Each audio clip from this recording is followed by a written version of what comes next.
En su Biblia busque la epístola a los Efesios capítulo 5. Este es un territorio familiar en donde los hijos de Dios encuentran fortaleza, ánimo y amonestación. Leamos desde el versículo 18.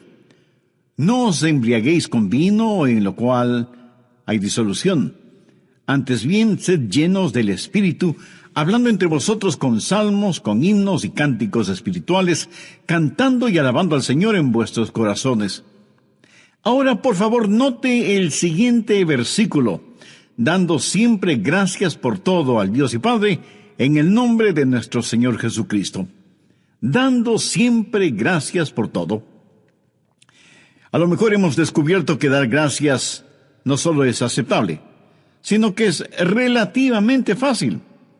Pero cuando el apóstol dice que hay que dar gracias por todas las cosas, eso ya suena un poco más difícil, ¿no le parece? Usted sabe que se supone que debemos dar gracias a Dios por todo. Y le diré muy francamente que a veces no soy muy grato ni agradecido. Y sin embargo, como hijos de Dios, podemos agradecerle a Él en todo tiempo y por todas las cosas. Bueno, eso trae a la mente algunas preguntas muy interesantes. Hay algunas cosas malas y a veces horrorosas que les suceden a los hijos de Dios. Enfermedades terminales, dolores, desengaños, muerte, divorcios, abusos, asesinatos, violaciones, caos. Todas estas cosas son reales. Y el creyente, el Hijo de Dios, no es inmune a ser víctima de alguna de estas cosas. Y entonces surge la pregunta, ¿por qué Dios las permite y cómo es posible dar gracias por todas las cosas, de acuerdo a lo que dice Efesios 5:20? Permítame sugerir algunos factores que usted necesita tomar en consideración. Entonces, a lo mejor podrá entender por qué Dios nos ha dado este mandamiento. El primer factor que quiero mencionar es el factor pecado. Nos hacemos la pregunta, ¿por qué suceden estas cosas? Y le diré francamente que es porque vivimos en un mundo maldecido con el pecado y por lo tanto lleno de dolores. Otra pregunta que surge es, ¿por qué un bebé nace con algún defecto físico? ¿O por qué una madre que desea tener un bebé lo pierde en un accidente? ¿O por qué una persona en la plenitud de su vida sucumbe frente al cáncer? ¿Y qué de la furia de la naturaleza, como tormentas, huracanes, tornados, terremotos, explosiones volcánicas, inundaciones y sequías? ¿Cómo explicar todo eso? Es decir, si Dios es un buen Dios, si Dios es un Dios justo, ¿cómo explicar estas cosas? Bueno, recuerde que vivimos en el planeta Tierra y que este planeta lleva una maldición debido al pecado. Y nuestros cuerpos mortales llevan la maldición del pecado de Adán. En Efesios 2:3 dice que somos, por naturaleza, hijos de ira. Eso significa que nacemos en este mundo con la naturaleza de Adán. En Romanos 5:12 leemos, por tanto, como el pecado entró en el mundo por un hombre, y esto hace referencia a Adán, y por el pecado la muerte.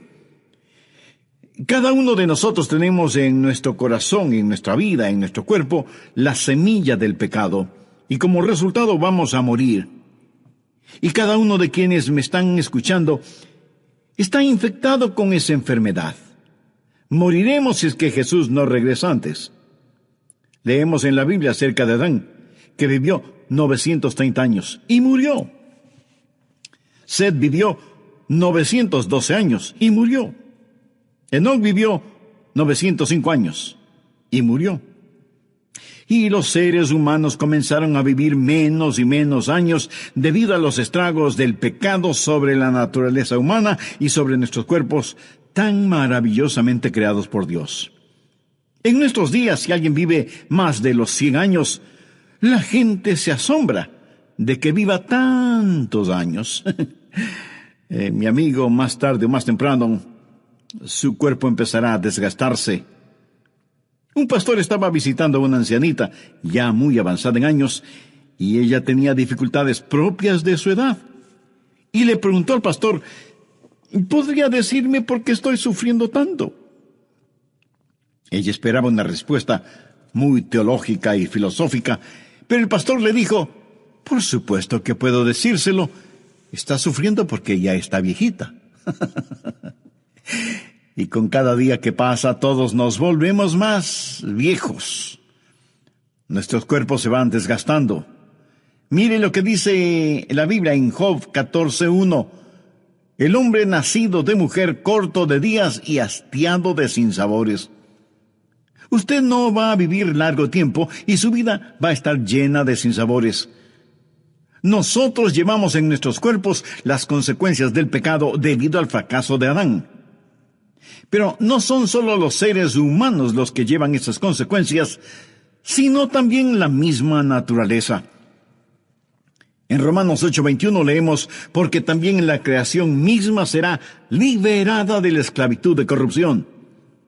En otras palabras, la creación sufre y sufrirá las consecuencias del pecado humano hasta cuando el Señor regrese. La tierra seguirá sujeta a terremotos, inundaciones, huracanes, tornados, avalanchas, maremotos o lo que sea. De los miles de volcanes que existen en todo el mundo, la mayoría de ellos, de acuerdo a la opinión de los expertos vulcanólogos, están en actividad constante, y es en realidad muy difícil el predecir cuándo van a reventar. Y todas estas cosas suceden porque hay una maldición sobre la naturaleza, y el que usted sea creyente o no hace ninguna diferencia. La Biblia dice que Dios hace que llueva sobre justos e injustos. Así que cuando usted vea problemas en la naturaleza o tenga problemas en su propio cuerpo, tiene que entender que este no es el mundo como Dios originalmente lo creó. Este es un mundo que está manchado por el pecado.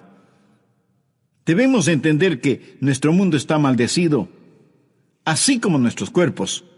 Pero como hijos de Dios, debemos tener esperanza y agradecer a Dios aún en las peores circunstancias, porque sabemos como creyentes que un día Dios quitará esa maldición.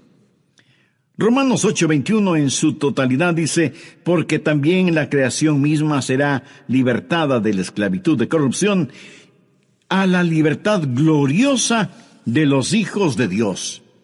Y eso va a suceder, mi amigo. Uno de estos días todo vestigio de enfermedad desaparecerá de nuestro cuerpo. Uno de estos días la oveja y el león apacentarán juntos. Uno de estos días los desiertos florecerán como rosas y la tierra se llenará con el conocimiento del Señor, como las aguas cubren la mar. Esa es la promesa en Romanos 8. Esta creación será liberada de toda corrupción. Por eso, en medio de todo lo que sucede, puedo agradecer al Señor porque un día Él hará todo diferente. En segundo lugar está el factor disciplina o castigo. Si usted está teniendo problemas, si le están sucediendo cosas malas, lo que usted presume son cosas malas, a lo mejor no sea otra cosa que la disciplina de Dios. Anote al margen Hebreos 12, versos 5 y 6.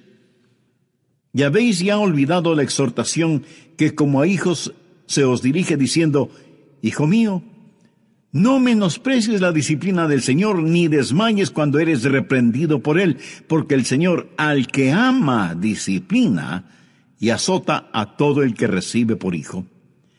Mi amigo, aquí no se está hablando de un castigo livianito. El azote se lo ejecuta con un látigo de 9 correas. Eso significa castigo severo.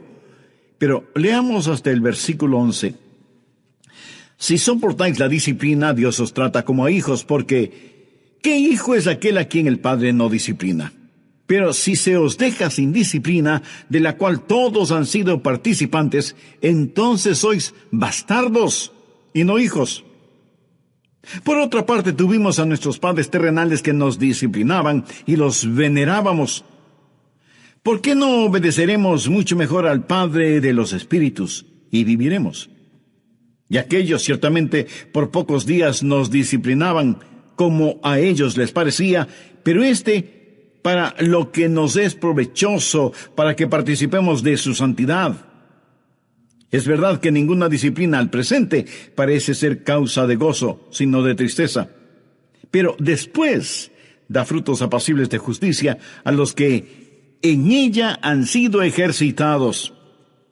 Si usted está sufriendo, pudiera ser que Dios le esté disciplinando. Eso no significa que Dios no le ame. Todo lo contrario, significa que Dios le ama. Tanto que no le permitirá que usted al pecar se salga con la suya y por lo tanto le disciplinará. Él, como padre, le disciplinará porque usted es su hijo. Verá, hay 3 clases de juzgamientos. Dios nos juzga como pecadores, como hijos y como siervos. Nos juzga como pecadores en la cruz. Jesús llevó nuestro juicio allí. Nos juzga como hijos al disciplinarnos y nos juzgará como siervos, como mayordomos ante el tribunal de Cristo. Pero si Dios le castiga con el azote de la disciplina, denle gracias a Dios por 2 razones. Primera, eso prueba que Él le ama. Y segunda, después da fruto apacible de justicia a los que en ella han sido ejercitados. Por eso, obviamente, usted debe ser grato hacia Dios. Tercero, el factor de la dependencia. Dios a veces permitirá que tengamos problemas para que dependamos de Él. Hay un antiguo refrán que dice, si nunca tuviera un problema, no sabría si Dios puede resolverlo. Así que Dios puede permitir ciertos problemas en nuestra vida para que nos acerquemos a Él, para que dependamos de Él. Busque por favor 2 Corintios capítulo 12, empezando en el verso 4. Que fue arrebatado al paraíso, donde oyó palabras inefables que no le es dado al hombre expresar. Él vio cosas sobre las cuales Dios le dijo, es un secreto sagrado. No se lo digas a nadie. A veces me pregunto por qué Dios no quería que las dijera. A lo mejor fue porque extrañaríamos tanto el cielo que nos volveríamos descuidados al cruzar las calles en la tierra. Dios dijo, manténlo en secreto. Pablo continúa diciendo, de tal hombre me gloriaré. O sea, me gloriaré en la visión que Dios me dio.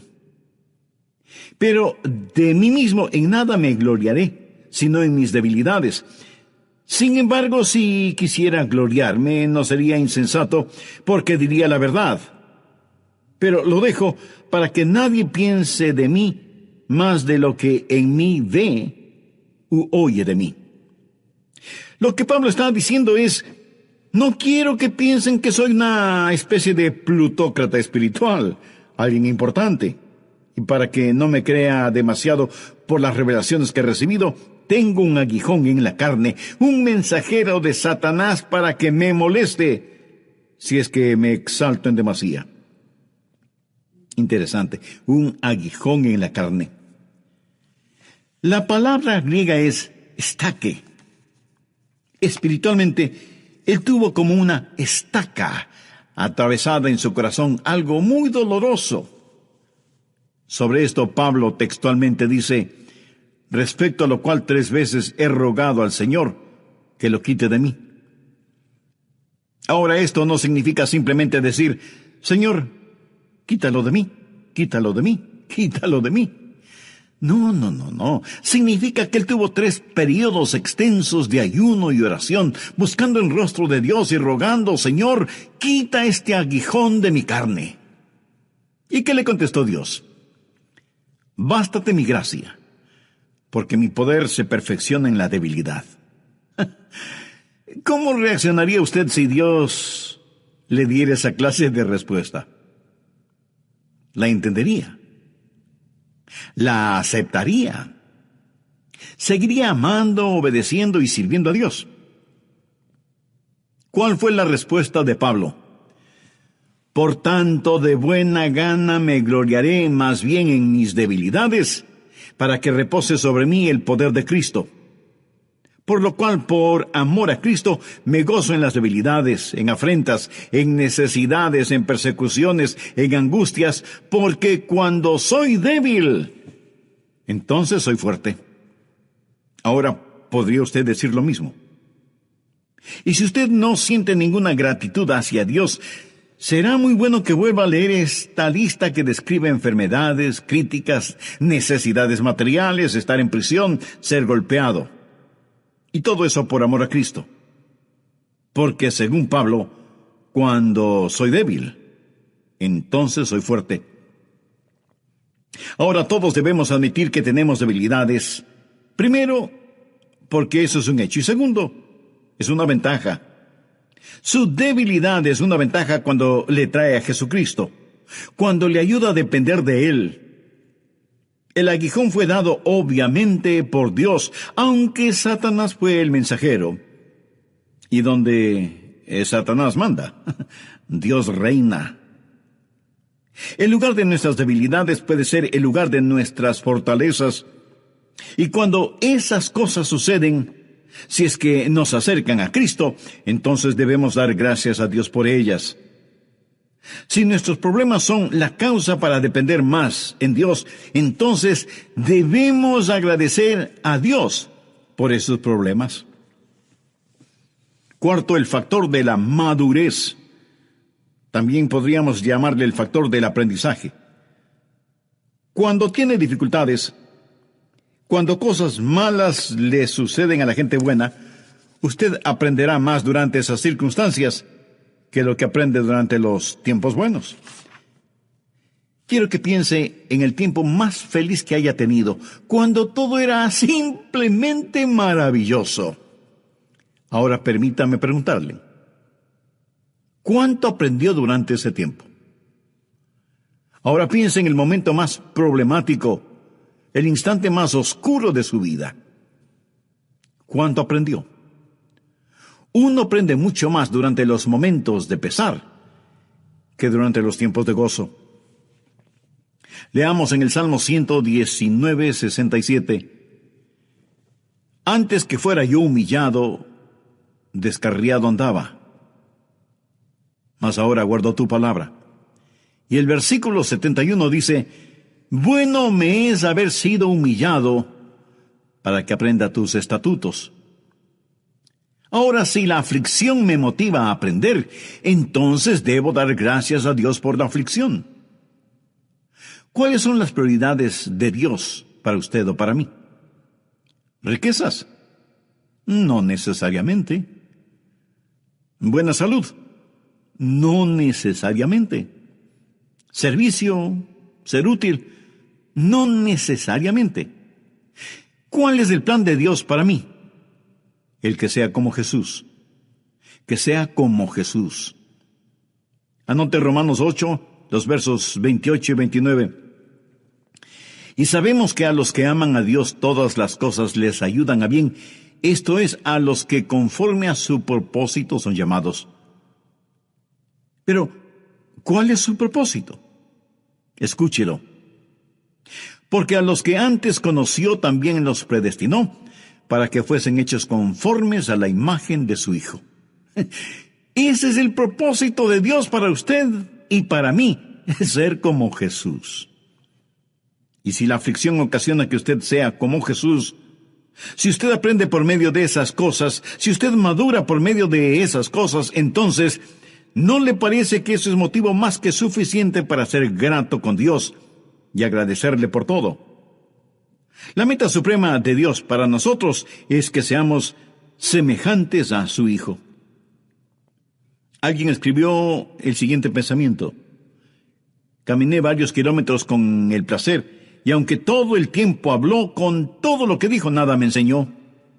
Caminé varios kilómetros con el dolor, y aunque no abrió su boca, qué mucho aprendí cuando el dolor caminó junto a mí. Aquí hay un factor de aprendizaje por el cual debemos dar gracias a Dios. Ahora, para poder dar gracias a Dios, usted tiene que conocerle, porque el Dios de la Biblia de ninguna manera es un Dios anónimo.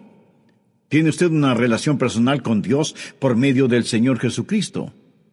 Recuerde que el mismo Señor Jesucristo dijo: yo soy el camino y la verdad y la vida. Nadie viene al Padre sino por mí. Del programa anterior mencionaré que ya hemos estudiado 4 de los factores que son necesarios para poder entender aquello de dar gracias a Dios en todo.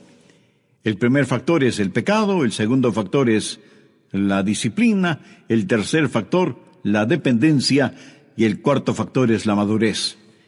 Bien, continuemos con el material para hoy. Quinto, el factor de paciencia. Cuando le suceden a usted cosas malas, cosas inexplicables, pudiera ser que Dios esté sencillamente desarrollando paciencia en usted. Todos nosotros necesitamos aprender a ser pacientes, que es una virtud cristiana. El Salmo 27:14 dice: aguarda a Jehová, esfuérzate y aliéntese tu corazón. Sí, espera a Jehová. Y en Santiago 1:4 leemos: mas tenga la paciencia su obra completa, para que seáis perfectos y cabales, sin que os falte cosa alguna. Usted y yo necesitamos aprender a ser pacientes. Ahora, la palabra paciencia aquí no significa la habilidad para armar un intrincado rompecabezas o tratar de pasar un hilo por el ojo de una aguja. La palabra paciencia aquí es la palabra griega que significa la capacidad de soportar sufrimiento y dolor. Y Dios quiere que aprendamos paciencia porque, además, es una virtud cristiana que no se aprende simplemente leyendo un libro. Usted nunca aprenderá santidad sin paciencia. No existe tal cosa como la madurez instantánea. Así que, si Dios nos está enseñando paciencia, y la paciencia es una virtud cristiana, no debemos dar gracias a Dios cuando enfrentamos problemas. Escúcheme, en la vida del creyente, las tribulaciones le ayudan a desarrollar paciencia, y esto lo digo por experiencia propia. Sexto, el factor del ministerio. Veamos 2 Corintios 1, versos 3 y 4. Bendito sea el Dios y Padre de nuestro Señor Jesucristo, Padre de misericordias y Dios de toda consolación, el cual nos consuela en todas nuestras tribulaciones, para que podamos también nosotros consolar a los que están en cualquier tribulación, por medio de la consolación con que nosotros somos consolados por Dios. Como lo podrá ver, Dios nos consuela para que nosotros podamos también consolar a otros. Ahora escúcheme atentamente. Dios no le consolará a menos que en verdad necesite ser consolado. Lógico, ¿no le parece? Pero cuando está en dificultades, Dios le consolará. Dios le mostrará su misericordia. Y usted habrá aprendido una lección que podrá utilizarla y transmitirla a otros. Una y otra vez he visto a mi esposa consolar a mujeres que han perdido a sus bebecitos. He visto a mi esposa rodear con sus brazos a una mujer y decirle: sé cómo se siente. Y quiero compartir con usted el consuelo que Dios me dio cuando falleció nuestro pequeño bebé. Eso es consolar a otros con el consuelo con que Dios nos consuela. Finalmente tenemos el factor de la gloria. De alguna manera, en una forma extraña, si lo queremos decir así, cuando sufrimos y sin embargo seguimos alabando y agradeciendo a Dios, esto trae gloria para Él. Veamos 1 de Pedro, capítulo 4, los versos del 12 al 14. Amados, no os sorprendáis del fuego de la prueba que os ha sobrevenido, como si alguna cosa extraña os aconteciese. Pedro llama a esos hermanos amados y les dice que no deben sorprenderse por las pruebas que estaban experimentando. A veces cuando tenemos dificultades nos decimos: ¿cómo puede sucederme esto a mí? Soy un pastor, o anciano, o diácono. o lo que usted sea, como creyente, hombres y mujeres, estoy en las reuniones de oración y en los estudios bíblicos, enseño en la escuela dominical. ¿Por qué estoy viviendo esta prueba de fuego? Y Pedro dice, no pienses que es algo extraño lo que te sucede. Gozaos por cuanto sois participantes de los padecimientos de Cristo, para que también en la revelación de su gloria os gocéis con gran alegría. Si sois vituperados por el nombre de Cristo, sois bienaventurados, porque el glorioso Espíritu de Dios reposa sobre vosotros. Ciertamente de parte de ellos Él es blasfemado, pero por vosotros es glorificado. Cuando usted tiene una convicción firme por el Señor Jesucristo, le puedo asegurar que tendrá problemas, y lo sé por experiencia. Ahora, si usted quiere que el Espíritu de Dios y el Espíritu de gloria descansen sobre usted, va a tener que estar preparado para enfrentar los problemas que vendrán. En la Biblia leo que Esteban fue apedreado por su fe. Pero también leo que mientras le apedreaban, su rostro resplandecía como el rostro de un ángel. O sea, la gloria de Dios estaba sobre él. Dios no le libró de ese tormento y permitió que viviera ese problema, que sirvió de testimonio para quienes lo miraban, entre quienes estaba un hombre llamado Saulo de Tarso. Aún hoy en día hablamos de la fe de Esteban y de la gloria de Dios que iluminó su rostro. La gloria de Dios estuvo con esos 3 jóvenes hebreos que fueron lanzados en un horno ardiente, y el rey miró y exclamó, «¡Miren! Lanzamos 3 hombres, pero hay un 4º hombre con ellos, y luce como el Hijo de Dios». La gloria fue para Dios, no para esos jóvenes, cuando salieron del horno. Pero una cosa es ser liberado y alabar a Dios por eso, y otra muy diferente es no ser liberado y a pesar de todo alabar a Dios. Eso demanda más fe, pero trae más gloria a Dios. Si Dios es glorificado en mi vida, aun cuando yo esté sufriendo persecución, no debo agradecer a Dios porque Él es glorificado en mi vida, aunque no tenga las ganas de hacerlo. Déjeme compartir con usted una razón más de por qué a veces le suceden cosas malas a gente buena y por qué debemos dar gracias a Dios en todo.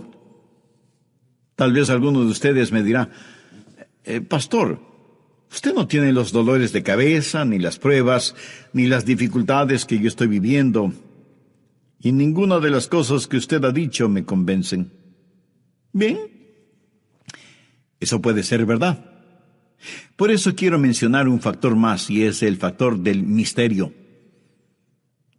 Pudiera ser que usted no sepa ni entienda, y que ninguno de los factores que he mencionado tenga aplicación para usted en particular. Pero lo que sí debemos entender es que Dios es soberano, y Dios es más grande de lo que cualquiera de nosotros puede imaginarse. Escuche lo que dice Isaías en el capítulo 55, los versos 8 y 9. Porque mis pensamientos no son vuestros pensamientos, ni vuestros caminos mis caminos, dice Jehová. Como son más altos los cielos que la tierra, así son mis caminos más altos que vuestros caminos, y mis pensamientos más que vuestros pensamientos. Amigo, nunca comete el error de decir, si yo fuera Dios, haría esto o aquello. Escuche, usted no es Dios. Tristemente muchos necios andan por nuestro mundo diciendo que lo son. Nadie tiene ni una millonésima de milímetro de sabiduría para saber quién es Dios y qué hace Dios. El apóstol Pablo en Romanos 11:33 dice, «Oh profundidad de las riquezas de la sabiduría y de la ciencia de Dios! Cuán insondables son sus juicios e inescrutables sus caminos». Y en Deuteronomio 29:29 leemos, «Las cosas secretas pertenecen a Jehová nuestro Dios». El doctor Warren Wiersbe, gran siervo de Dios, alguna vez dijo, Como creyentes, no vivimos de explicaciones, vivimos de promesas. Pablo dijo en 2 Corintios 5:7, porque por fe andamos, no por vista. Y muy tontamente a veces decimos, Dios, me debes una explicación. Y aunque no es malo pedirnos explicaciones a nivel de seres humanos, nunca es correcto el dudar del amor, la sabiduría y la bondad de Dios. Si Dios le amó lo suficiente como para enviar a su unigénito Hijo para que muere en la cruz por usted, usted nunca debería dudar del amor de Dios.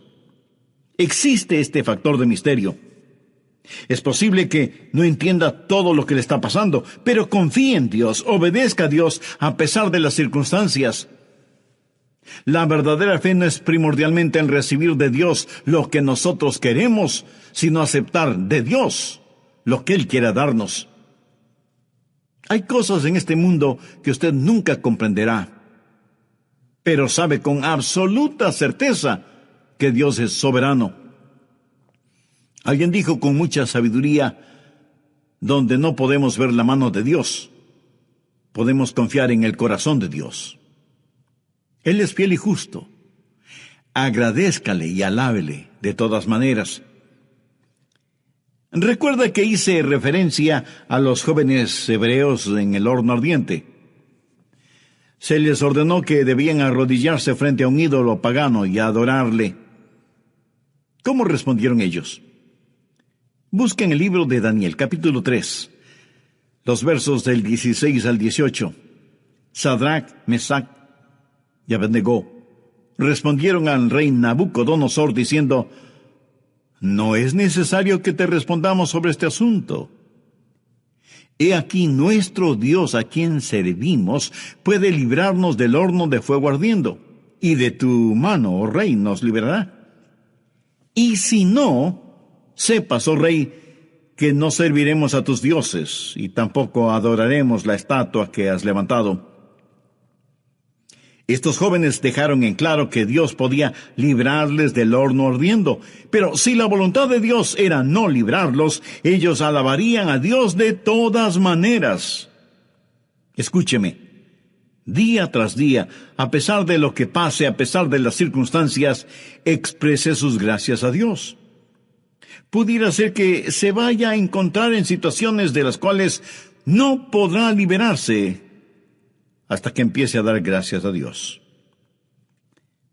Hace años, cuando ya vivíamos y pastoreábamos la iglesia en Memphis, tuve necesidad de regresar a la Florida por asuntos personales. Yo tenía ya mi familia, así que decidimos ir todos. Un hermano de la iglesia tenía una casita rodante y nos la ofreció para que fuéramos a la Florida. Y no solo eso, sino que también nos dio una tarjeta de crédito para comprar gasolina. Y eso fue algo extraordinario de su parte. Así que íbamos rumbo a la Florida, todos muy contentos en esa pequeña casita rodante. Habíamos recorrido tal vez unos 600 kilómetros, cuando el motor empieza a hacer sonidos raros y a perder velocidad. El vehículo avanzaba cada vez más lentamente. Nos detuvimos en diferentes estaciones de servicio, en mecánicas automotrices, y en cada lugar recibimos diferentes respuestas. No trabajamos en esa clase de motor, o estamos cerrados, o tiene que solicitar un turno, o tiene que esperar un par de días, o cosas por el estilo. Yo ya estaba perdiendo mi paciencia, estaba irritado pensando toda clase de bendiciones para el hermano que nos prestó esa casa rodante. Fuimos de un lugar a otro hasta que esa cosa dejó de funcionar por completo. Nos estacionamos en un centro comercial. Levanté el capó que cubre el motor y me quedé allí mirando quién sabe qué, porque yo no sé la diferencia entre un pistón y una bujía. Y estoy ahí cuando mi querida y amada esposa se me acerca y me dice, Adrián, ¿le has agradecido a Dios? ¿Qué? Eso era lo último que esperaba escuchar en una situación así. Le contesté casi con rudeza: no he agradecido a Dios. Y ella dulce y suavemente me dice: ¿y por qué no has agradecido a Dios? Eso es exactamente lo que necesitas hacer. Y más por complacerla a ella que por convicción propia, yo incliné mi cabeza y dije: Señor, quiero agradecerte. Aquí estamos en una casa rodante que no es nuestra, con un motor que no quiere trabajar. Yo nada sé de mecánica, y nadie puede arreglarlo. No sé qué hacer, pero gracias de todas maneras. Pero de inmediato me doy cuenta de la forma en que dije esa oración y añadí: eso no estuvo bien decirlo así, Señor. Lo siento mucho. En realidad, te agradezco, porque sé que nos ayudarás. Cuando terminé de orar, veo al otro lado del estacionamiento un lugar en donde 4 jóvenes estaban cambiando las llantas o ruedas de un carro. No era una mecánica, solo un lugar para reparar llantas, ruedas, gomas o como usted quiera llamarlas. Fui hasta donde ellos y les pedí si pudieran ver qué les sucedía al motor de la casita rodante. Vinieron, miraron por un momento el motor, uno de ellos movió algunas cosas, sacó un destornillador de su bolsillo, hizo algunos ajustes y me pidió que encienda el motor. ¡Rum! Y el joven dijo: ¿está listo? Ya no tendrá problemas. Nosotros estábamos asombrados. Yo casi no podía hablar. Para mí, Dios había enviado un ángel especializado en casas rodantes para que arreglara la nuestra. Y cuando saqué unos billetes para pagarles, ellos se negaron a recibirlos. Les dije: por favor, acéptenlos. No saben cuán agradecidos les estamos. Y ellos respondieron: Señor, no podemos aceptar su dinero. Desvirtuaría la ayuda que le hemos ofrecido. Ángeles disfrazados de mecánicos. Les dije: gracias. Que Dios les bendiga. ¿Sabe? Me sentí un poco raro pidiendo que Dios bendiga a esos ángeles. Ahora me gustaría decirle que cuando usted se encuentre en dificultades y alaba a Dios, sus dificultades desaparecerán. Pero no siempre es así. Pero sí le puedo asegurar que usted gozará mucho de la vida si aprende a agradecer a Dios, aun cuando no entienda qué es lo que está pasando. Pudiera ser que Dios no le permitirá salir de ciertas circunstancias hasta que tenga la fe suficiente y el suficiente amor para decirle: gracias, Señor. No sé por qué, no sé cómo, pero sí sé que tú eres Dios soberano. Y en medio de este dolor, en medio de todas estas dificultades que estamos viviendo, te doy las gracias, aunque no siente el hacerlo. Y ayúdame a ser siempre grato por todas las cosas que nos has dado. Gracias, Padre. Romanos 8:28 dice: y sabemos que a los que aman a Dios todas las cosas les ayudan a bien, esto es, a los que conforme a su propósito son llamados.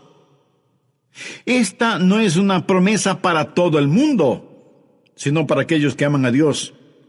Y usted no puede amar a Dios sin amar a su Hijo Jesucristo. Usted no puede conocer a Dios sin antes conocer primero al Señor Jesucristo, quien dijo: yo soy el camino y la verdad y la vida. Nadie viene al Padre sino por mí. Hoy usted puede entregarle su corazón al Señor Jesucristo. Si yo pudiera tomar esa decisión por usted, lo haría sin pensarlo ni un segundo. Pero esa es una decisión que solo usted puede hacerla. Nadie más puede hacerla por usted. Si usted quiere que sus pecados sean perdonados, si quiere tener un maestro que es digno de servirle, si quiere tener el poder del Espíritu Santo para poder servirle, si desea tener una esperanza absolutamente segura, todo lo encontrará en el Señor Jesucristo. Voy a guiarle en una pequeña oración, pero usted puede decirla con sus propias palabras. Querido Dios, creo que tu Hijo, el Señor Jesucristo, pagó la deuda de mi pecado con su propia vida en la cruz del Calvario. Creo que con poder lo levantaste de entre los muertos. Creo que su sacrificio fue una demostración de tu amor hacia mí. Por eso te pido que perdones mis pecados, me limpies de mis maldades y me salves. Señor Jesús, con sincera fe, como la de un niño, te invito a que entres en mi corazón. Quiero que seas mi Salvador y mi Señor. Deseo que tomes el control total de mi vida y que, por sobre cualquier circunstancia, me ayudes a ser grato contigo siempre. Hazme la clase de persona que tú quieres que yo sea, para que mi vida pueda traer honor y gloria a tu nombre. Gracias por amarme, gracias por perdonarme, gracias por usarme. Lo pido en tu santo nombre. Amén.